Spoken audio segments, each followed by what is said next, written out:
What is going on, guys? I'm Bruce Lee, and welcome to a brand new MFL video. And it is getting to crunch time now. This is there's about a week left of season 5, just over a week left of season 5, and my first season in MFL, and it is coming right down to the wire. And I'm going to show you all that in just a minute. But before I do, as always, I want to say, if you're looking to get involved in MFL, then please use this referral code right here to sign up, and the link will be in the description as well. Even if you don't use my referral code, don't make the mistake I did. Make sure you sign up with a referral code, because then you will get a free player when you spend $25 in the store. You'll get a free player. The person who referred you will get a free player. It helps everybody out. And yeah, like I said, it was a mistake I made. I signed up without a referral link, and I really wish I did now. So don't make that mistake. And as I said, Season 6 is right around the corner. It has gone so fast for me. Oh my god, it has gone so quick. I was waiting so long for things to get started, because I was watching about in the middle of season 4. I started like paying attention, and it felt so long. And now the season's actually started, and it has just flown by. There have been some changes. Let me just show you. The results have been pretty good. Last time I saw you, I think we beat Red Sox Manawatu. And our next game was against Alexander Algonquins. I will go into the results. Before I do that, we did make some changes to the squad. I said I was looking for a new striker. Well, I got 2, and I loaned them in, because when I first started, I didn't want to loan any players in. I thought I'd just own my whole club. I won't loan anyone in. I'll get all the MFL to myself. And as I've gone along, I've realised maybe, loaning in a couple of players, giving up a little bit of that rev share, especially in Spark, when you don't get a lot of rev share anyway. Maybe it won't help. And my issue was with my strikers, if you remember, and them not having enough shooting stat. So I went out, and Kiz Marlowe here got in contact with me. He said he had this guy here. He just needed games. 66 shooting, 77 pace, 64 physical. Not bad passing either for a striker, 21 years of age. And yeah, he sent him over to me for 0% rev share and 5% unless he plays 10 games. Now he's going to play 10 games. So I've essentially got this guy here for free. For the rest of this season. After I'd done that, I also saw this guy here, Emilio Vega. I saw him on the scouting network. He has 74 pace, 69 shooting, 63 physical, 56 dribbling. And I thought, he's too much to pass up. He only has 4% rev share. He's just asking for 4% of whatever my winnings are at the end of the season. Plus 2% if he doesn't play 5 games. He's already played 5 games, so it's literally 4%. And I've got this guy. I do feel a little bit bad for Pedrosa, because he's been banging. He's got 12 goals in 7 games. But for this final run-in, I really needed certainty. Honestly, I needed certainty that I'm going to have players with great shooting, and these 2 have already produced. Both have played 4 games. Oh wait, no, Vega's only played 4, but he'll get his 5th game like tonight actually, so yeah, I won't have to worry about that. But yeah, both of them have played 4 games. Both of them have scored 6 goals, which is class. Absolutely class. Great return already, and I'm hoping that continues into this final week. Before I carry on and talk about my results, let's just look at the progression. Now, if I do that, look at Schaffner. Right there, he's up to a 60. He is going off. +3 this season. +4 in his defense already. And I think there's more to come. I honestly think there's more to come. I think by the end of this season, as long as he keeps performing well, I think he could end up a 61 or a 62, which would be beautiful. It is like I've signed an absolute gem there. Got him at a 57. He's already up to 60. And like I said, I think there's so much more to come from him. Who else went up? Did Kai go up last episode? I don't know. Kai's gone up anyway. Jankowski had already gone up before I got him. Oh, nobody else with +1s, but we have started to see some movement. Ramos here +2 in his dribbling. I wish that was in defence because he might have actually gone up in overall. But we've seen some movement. Sontag as well. Finally, he was the guy, if you remember, I showed you, had 0 progression over 5 seasons. He's finally moved. He's gone up +1 in defending. I'm starting to wonder, like, this could be a good sign, but is he just a really slow developer? Is he going to explode later on? I don't know. Zaitsev has also started to see some movement here. He's got a +1 in shooting and a +1 in defence. Still no +1 to his overall, but at least there's movement. I'm seeing progression in him, which is in contrast to other guys like Fisher, which is in guys like Shiraishi, which is in guys like Martinovic and Chevalier. I was hoping to see more movement from these guys. I think what I'm going to do next season is I'm going to loan these guys out to a Spark team and get them a guaranteed 15-game clause to make sure they're getting games. I think that's what's letting them down. I think they need more games, honestly. And so next season, I'm going to send them out to a Spark club with a 15-game contract and see if we can get some progression from them. I'll probably do the same with Sontag if I don't get another right back before then, and just try to see if these guys starting for a team gets them up in progression. If not, then it might just be worth cutting my losses and moving them on. But yeah, that is the progression so far. It's not amazing. Other than it's not bad, but it's not amazing. But Schaffner, I'm very, very happy with how he's progressing. I think, yeah, he's only 24 as well. There's so much more to come from him, I think. I really do. I think he's got a 64 in him within the next season or two. I honestly think if he's going at this rate, if you look, his first season, he didn't progress. Last season, he went up 2, and then this season, he's gone up 3. If he keeps on that, then next season, he's going up a 4. Like, if we're going on that basis there, obviously, it's not quite that linear. But, you know, we can hope. I'll cross my fingers and we'll hope. So, now, let us talk about our results. Great set of results, as you can see. We beat Algonquins 2-0. We beat Evolution Academy 4-0. We then got knocked out of the cup in a close game by Saraska. We lost 2-1, which was good in a way because it means now we can concentrate fully on the league. We took on Sekitor Sasari 2-0, and then in the game that happened just last night, we beat FC Rotberg 6-1. I remember last video I was asking them to do us a favour by beating P2 RAF. They actually beat P2 RAF. And opened up the gap for us, and we repaid them by beating them 6-1. So if the Rotberg manager is watching this, I'm sorry, but thank you for doing me the massive favour. I appreciate it. But yeah, sorry for the payback. But we got the 6-1, and if you look at this table right now, oh my god, it is so close. Now the title's gone. Ding Royals, their team is too strong. It's, they're running away with it at this point. There's no way anyone is catching them. However, if you look at Skyfall Houston, they are only 1 point ahead of me right now.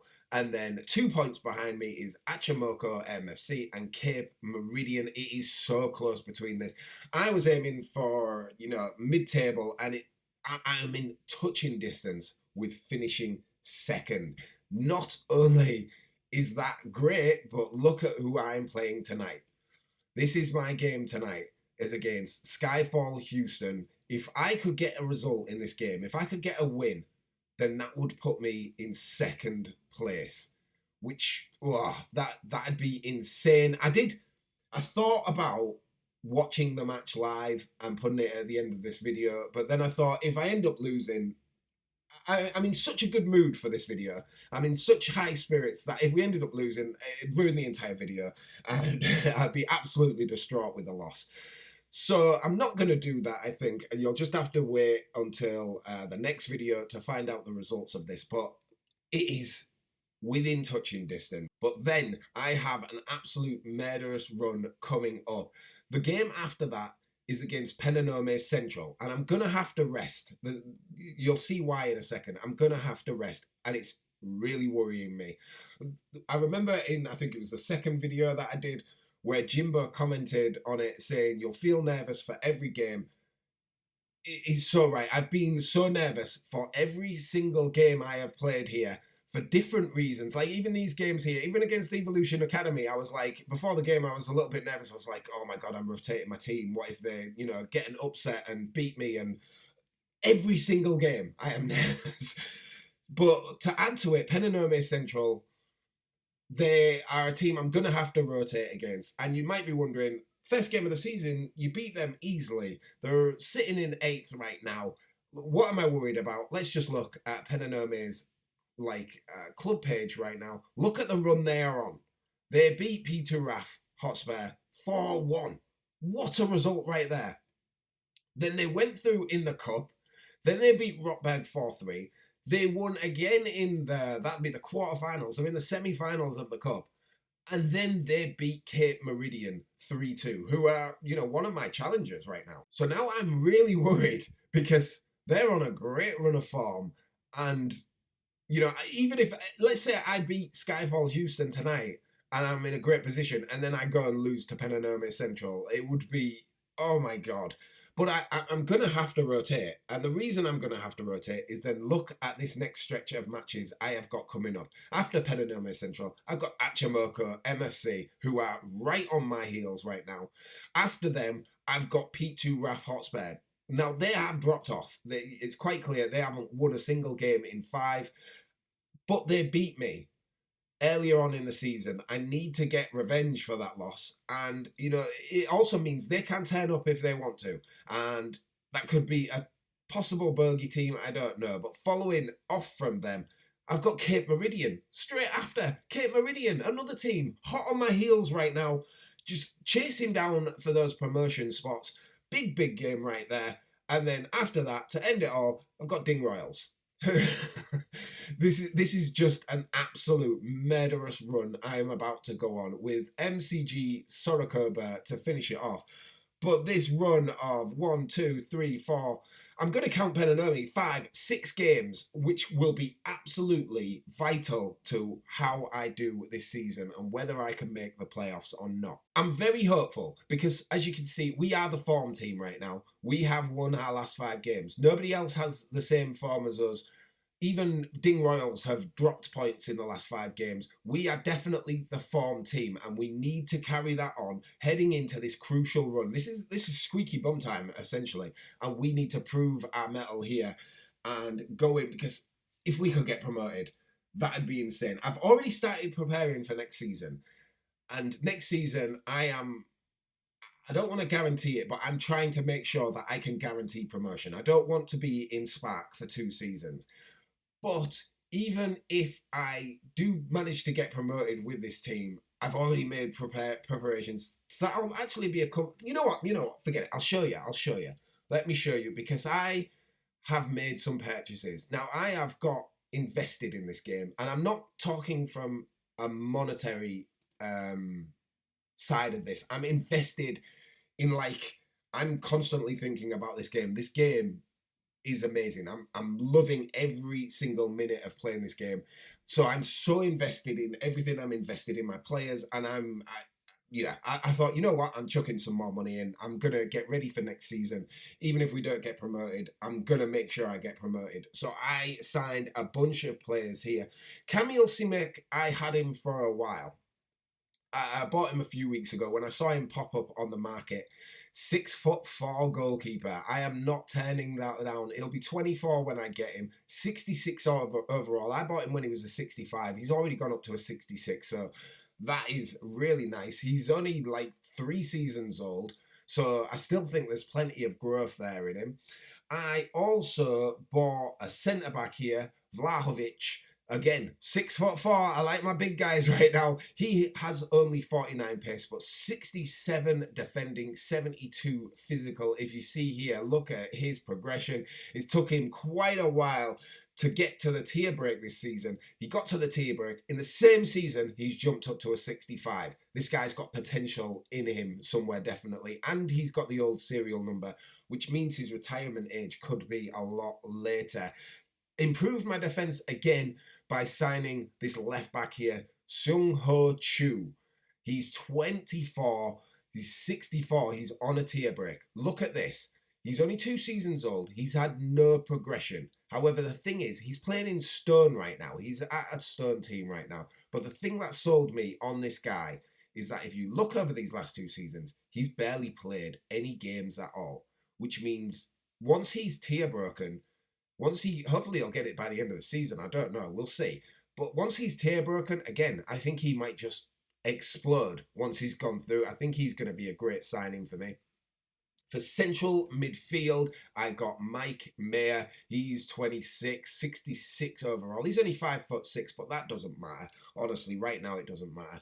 But look at the pace. 80 pace, 64 dribbling, 71 passing, 63 defense, and 77 physical. Again, he's had a bit of a plateau recently, but if I look on his progression, he has had a plus in one of his stats, which tells me there is another +1 here somewhere. And he's been in Stone for the past 2 seasons. He's not been performing great. I think Stone at this stage is probably a little bit too high of a tier for him. So his match performance hasn't been great. Look at that progression in season 1 there. Again, that tells me if I get him into the right environment, get him performing well in games, again, he's another guy that might just explode. And I have completely addressed my striking concerns for next season. Look at this guy, another one, 6'4". I just love them. I bought him. Oh, let me see if I can pronounce it. Kazimierz Zafranski.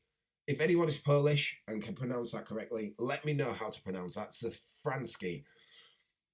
He's 26 years of age. He was a 65 when I bought him. He's already gone up to a 66 when he got a +1 in dribbling. He's got 75 pace, 66 shooting, and 61 physical. And look at this. Again, kind of a plateau there for a couple of seasons, but he's been playing well this season, and he's already gone up 2 overalls. He got the tier break this season, and now he's gone up to a 66. And then the last signing I made was another striker, Lawali Okafor. He is 26 years old. He's 74 pace and 68 shooting with 62 dribbling. Look at his progression. He's a fresh card. He was minted this season. So there's a definite +1. At some point, he's going to be a 67. And I imagine it'll be soon because he'll be hitting his prime age pretty soon, I reckon. So again, another best for a few seasons, 5, 6 seasons. This guy could be a real good player for me for a little while. But not only that, let me just show you this contract for Lawali Okafor. He's in ICE right now on a 4% contract at the team he's at. He's got to play 15 matches. He's done 7. He's got to do another 8. 8? Yeah, another 8 matches. Or it goes up to 14%. Now, by my calculations, I don't think he can play another 8 matches. Which means I'm going to get 14% rev share from an ICE team. And I believe this ICE team is actually doing all right in the league as well. Let me just check it out. They're 4th. They're 4th, 1 point away from 3rd, which, let me just check the prize pool. Let's say they got 3rd or 4th, 3,300, and I'll get 14% of that. So that's a nice little MFL bonus I'll get from this, so long as he doesn't play the 15 matches. But like I said, I don't think there's 15 matches left to play. So I think that's mine, guaranteed, by the looks of it. So yeah, that's what I have been up to. I'm strengthening. Like I say, if I don't go up, then I think I've built a squad. I'm going to have built a squad strong enough to definitely go up. I'll be next season's Ding Royals. I should hope so. And if we do manage to go up through the playoffs, then I've already got a nice base for a fairly strong ICE side, I reckon. So we're looking good. That is all I think I've got for this episode. Got a big review of everything I've done, but next one is going to be the big one because I'll be able to tell you how it's worked out. I'll know all the results of these games. I'll know how it's all gone. And either I will be completely distraught and looking forward to another season in Spark, or I will be fighting for the playoffs. Please wish me luck. Please wish me luck. I imagine if you're any of my opponents, you're not going to be. But to anybody that's not, please wish me luck. Because this has been such a brilliant first season for me. Really, he really has. And like I said, I'd recommend it to anyone who's thinking about getting involved if you're not involved in it already. Season 6 is coming up, and this has just been my first season, and it has been so fun. I've loved every single minute of it, and I'm going to continue to do so for quite a while, I'd imagine. So yeah, that's everything for this episode. If you enjoyed it, then please don't forget to like the video. Make sure you please subscribe as well. It really helps me out if you subscribe. I've noticed that like 94% of you who watch my videos are not subscribed. You don't have to, but it would help me out if you did. That would be really cool. And yeah, don't forget to drop comments down in the comment box below. So until next time, guys, I have been Bruce Lee. Thank you very much for watching. Peace.